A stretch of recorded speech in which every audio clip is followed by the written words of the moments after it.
Ticket वाटपानंतर सर्वच पक्षांमध्ये नाराजीचा भडका. आदित्य ठाकरेंच्या वरळीत शाखा प्रमुखाचा राजीनामा, कल्याण डोंबिवलीमध्ये ठाकरेंच्या पदाधिकाऱ्यांचे राजीनामे, तर संभाजीनगरमध्ये शिंदेंच्या शिवसेनेत इमोशनल ड्रामा.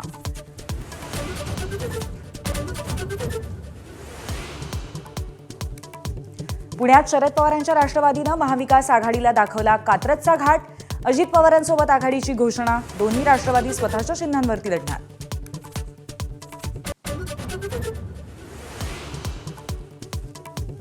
मुंबईत शरद पवारांच्या राष्ट्रवादीला मोठा धक्का.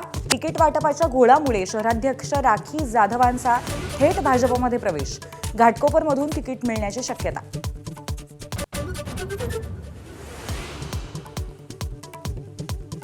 मुंबईत भाजप, ठाकरे, काँग्रेस आणि अजितदादांच्या राष्ट्रवादीची पहिली यादी जाहीर.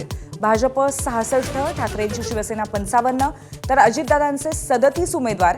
भाजपकडनं तेजस्वी घोसाळकर, तर राष्ट्रवादीकडनं मलिकांच्या घरातल्या तिघांना उमेदवार.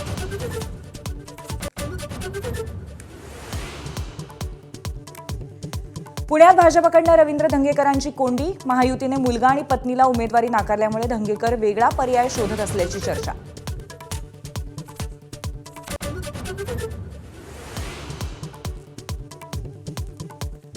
अरवली पर्वतरांगांबाबत सुप्रीम कोर्टाची आपल्याच आदेशाला स्थगिती. 21 जानेवारीपर्यंत खोदकामाला स्थगिती. केंद्रासह संबंधित राज्यांना नोटीस.